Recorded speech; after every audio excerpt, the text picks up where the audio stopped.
कक्षा 11 में अंतिम पाठ निर्मला पुतुल द्वारा रचित आओ मिलकर बचाएं है। इसमें प्रकृति प्रेम और संस्कृति प्रेम का वर्णन किया गया है।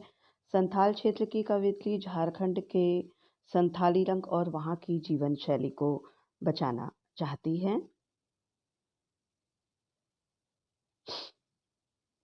अपनी बस्तियों को नंगी होने से, शहर की आबो हवा से बचाएं उसे, बचाएं डूबने से पूरी की पूरी बस्ती को हड़िया में। यहाँ शब्दार्थ नंगी होना, इसका तात्पर्य है मर्यादा विहीन हो जाना। इंसान के संबंध में कहा गया है मर्यादा विहीन हो जाना, निर्लज्ज होना। और प्राकृतिक रूप से नंगी होने से अर्थ है कि मनुष्य रहित बस्ती का हो जाना। यहाँ पर आदिवासी क्षेत्र की मौलिकता की रक्षा के लिए सचेत कवियत्री यहाँ के निवासियों का आह्वान कर रही हैं और कह रही हैं, अपनी बस्तियों को नंगी होने से, अरे मित्रों, हमारी बस्तियाँ दूषित वायु से ग्रस्त हो गई हैं। हमारी बस्तियों में मर्यादा विहीनता हो गई है, निर्लज्जता आ गई है। शहर की आबो हवा से बचाएं उसे। शहरी वातावरण की बुरी आबो हवा से हम अपनी बस्तियों को बचाएं, क्योंकि इनकी वजह से, शहर के वातावरण के दूषित वायु से ग्रस्त होने की वजह से हमारी संस्कृति में भी प्रदूषण दिखाई दे रहा है। यहाँ भी इंसानी जीवन में मर्यादाएं टूटती जा रही हैं। लोक लाज को लोग छोड़ रहे हैं और या कहें हमारी बस्तियां मनुष्य विहीन हो रही हैं, क्योंकि अधिकतर लोग शहरों की ओर चले गए हैं। बचाएं डूबने से पूरी की पूरी बस्ती को हड़िया में। यदि सब इसी प्रकार सब बेहिचक, बेहयाई या शहर की आबो हवा में डूबे रहे, तो एक दिन अवश्य ऐसा आएगा कि हमारी पूरी बस्ती के लोग हड्डियों का भंडार बनकर रह जाएंगे, बस हड्डी का ढांचा बनकर रह जाएंगे। वृक्षों के काटने से वातावरण दूषित होगा, हम सब दूषित होगा। हवा में रक्त, मांस और हड्डियों के जर्जर शरीर रह जाएंगे। काव्य सौंदर्य, यहाँ पर कवियत्री अपने परिवेश की बर्बादी को लेकर चिंतित हो रही है और अपने लोगों को वातावरण की रक्षा के लिए प्रेरणा देती हैं। शहर की आबो हवा यहाँ पर दूषित संस्कृति और चकाचौंध की प्रतीक है। नंगी होना शब्द के कई अर्थ हैं। मर्यादा विहीन आचरण, मर्यादा विहीन पहनावा या किसी क्षेत्र का वृक्ष पौधे रहित हो जाना।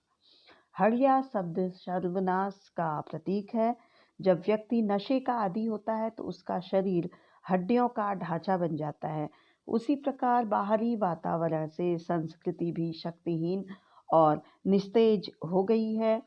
कविता छंद मुक्त शैली में है। उर्दू मिश्रित हिंदी भाषा का प्रयोग इसमें हुआ है।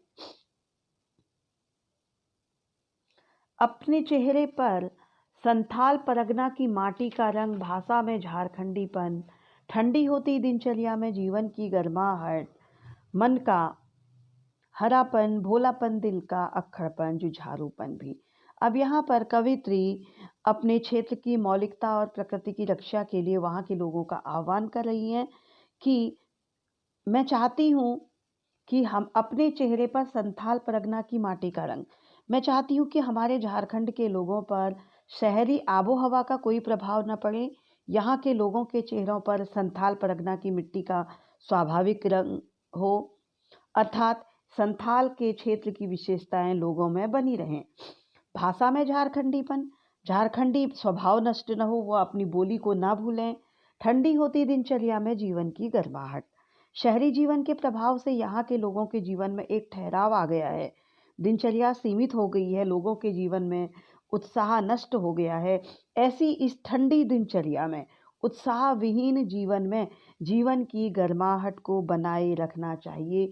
जीवन में उत्साह, कवियत्री कहती हैं कि मैं उनके जीवन में उत्साह फिर लौट आए, इसी कोशिश में रहती हूँ। मन का हरापन, भोलापन, दिल का अक्खड़पन, जुझारूपन भी। और झारखंड के लोगों के स्वभाव में जो अक्खड़पन है, अकड़ है, उनकी छोटी छोटी बात पर तनकर खड़े हो जाना और संघर्ष करने को प्रस्तुत हो जाना, मन का भोलापन, मन में हरापन अर्थात प्रसन्नता, ये मैं चाहती हूँ कि पुनः वापस आ जाए। संक्षेप में वह कहती हैं कि झारखंड के लोगों के स्वाभाविक गुण पुनः लौट आएं, उनमें कृत्रिमता न हो।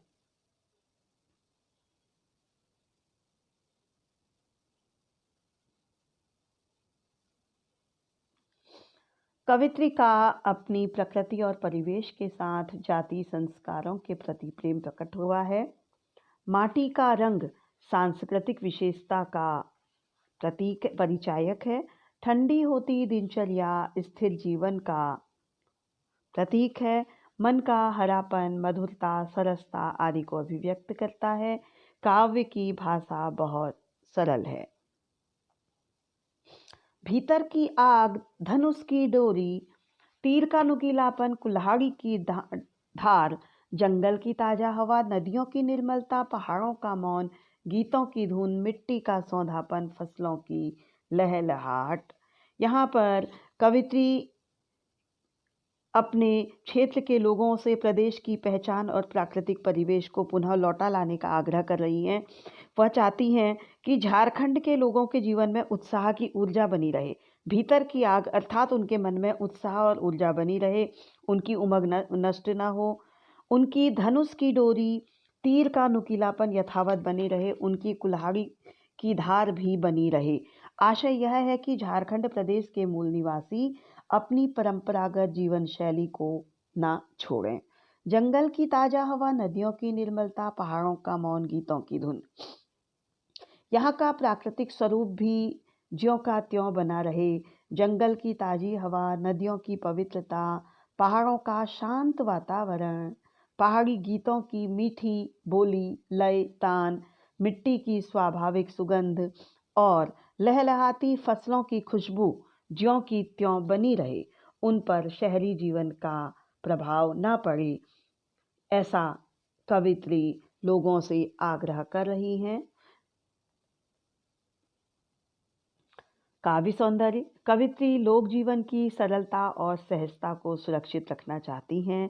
कुल्हाड़ी की धार, तीर का नुकीलापन, भीतर की आग, यह संथाल निवासियों की स्वाभाविक प्रचंड शक्ति तथा श्रम का प्रतीक है।